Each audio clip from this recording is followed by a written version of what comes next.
I'm Dr. Mark T. Wade, founder of Virtual Summit Software, and we've been helping some of the biggest brands, businesses, and influencers convert to virtual for the last several years.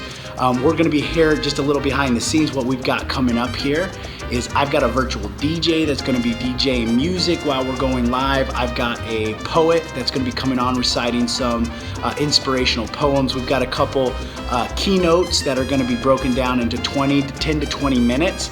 As well as we're going to be having breakout rooms inside of Zoom for our mastermind members to share with each other so they can still have some of that community.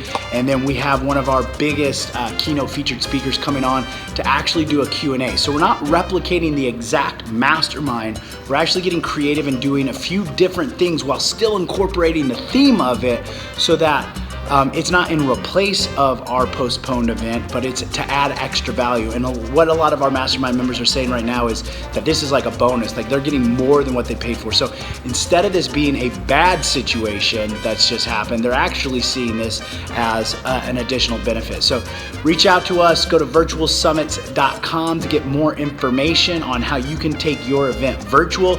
We're coming to our private community, Viral Summits in Facebook, and reach out and let us know how we can help you.